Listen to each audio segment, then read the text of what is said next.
이 영화에서 나오는 미녀 구슬 삼총사는 일명 오카마로 여장 남자를 가리키는 말이다. 일본판에서는 타마유라 삼형제라는 이름을 가지고 있다. 타마유라 삼형제를 그대로 해석하면 구슬 덜렁 형제이다. 이들은 삼박이라고 불리기도 한다. 첫째는 오래전부터 남자를 찾고 있는 구병만, 별명 로즈. 둘째는 그나마 이쁜 구원만, 별명 라벤더.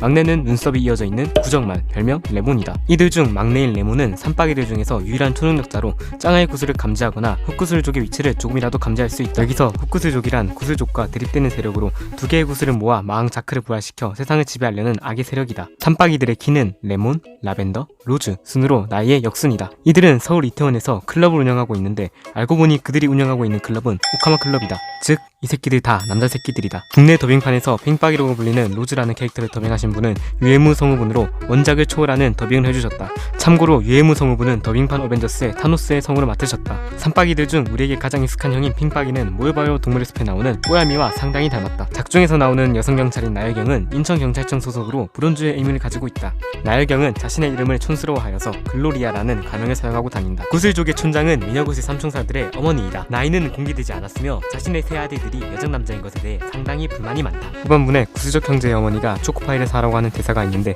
실제로 엔딩 크레딧에서 초코파이를 사와 먹는 장면이 있다. 구슬 쪽에게는 7인의 전사가 있는데 이들의 이름은 1봉이, 2봉이, 3봉이, 4봉이, 5봉이, 6봉이, 7봉이로 상당히 단순하게 만들어졌다.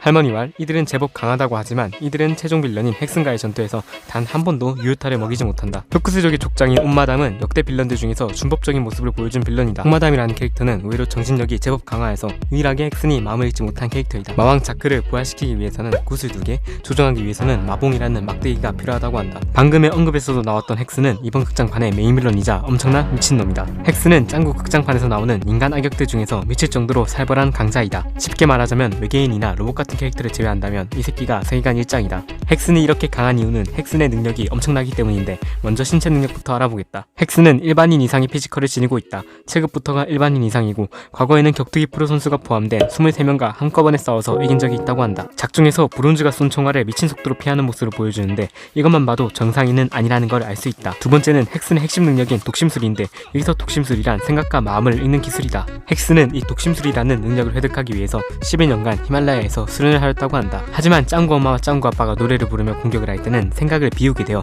헥슨은 생각과 마음을 못 읽게 된다. 이때 짱구 엄마와 짱구 아빠가 부른 노래의 제목은 사랑은 상처받기 쉬워서 라는 노래이다. 또 헥슨은 감지 능력과 시간 조종 능력을 가지고 있다. 하지만 이런 미친놈도 약점을 가지고 있다. 바로 간지럼인데 작중에서 짱구와 짱아의 간지럼 공격을 받고 가버리게 된다.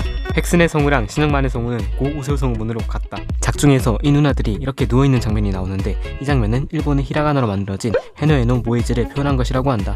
이러한 헤노에노 모에지는 문자 장난의 일종으로 만화에서 개그 요소로 자주 등장한다. 이 근육질 오빠의 이름은 무식한으로 보기와 다르게 아이들이 정말 좋아하며 유치원에서 일을 하였지만 험악한 인상 때문에 잘렸다고 한다. 작중에서 마인자크는 부활을 할 때 여장 남자로 성격이 변하게 되는데 이 이유는 두 개의 구슬과 마봉이라는 막대기가 긴 시간 동안 떨어져 있어 성격이 변하게 된 것이다. 짱아를 찾으러 가는 장면에서 부산 해운대역에서 내린 뒤 잠시 동안 어느 대교가 나오는데 이 대교는 부산의 강한대교랑 상당히 비슷하게 생겼다. 이 극장판은 짱아가 처음으로 등장하게 된 작품이다. 이 영화는 짱구의 성장을 보여준다고 할 수 있다. 짱아가 태어난 뒤 짱구가 받던 사랑을 짱아가 받게 되면서 초반에는 짱구가 짱아를 질투하게 되지만 갈수록 짱구는 짱아를 점점 챙기게 되고 짱아를 하나뿐인 동생으로서 지키고 보살펴주려고 한다. 마지막에는 짱아가 헥슨에 의해서 날아가게 될 때 짱구는 짱아를 구하기 위해서 한치의 망설임도 없이 가장 먼저 몸을 던지게 된다. 짱아가 날아가는 장면에서 짱구, 짱구 엄마, 짱구 아빠, 삼박 이순으로 몸을 던지게 되는데 짱구는 짱아를 위해, 엄마는 자식들을 위해, 아빠는 가족들을 위해 그 옆을 모두 지키려는 순서였다는 해석이 있다. 이 작품은 전작의 극장판들과 다르게 사망자가 한 명도 없다. 작중에서 흰둥이가 인형인 척하다가 부산에 버려지게 되는데 후반에 흰둥이가 먼지투성인 상태로 다시 등장하게 된다. 이 말은 흰둥이가 부산에서 서울까지 약 400km를 걸어왔다는 뜻이 된다. 우리의 흰둥이는 여기서도 고생을 하는 것 같다. 오늘도 영상 끝까지 봐주셔서 너무나 감사드립니다. 여러분들이 보고 싶으신 영상을 댓글로 달아주세요. 그럼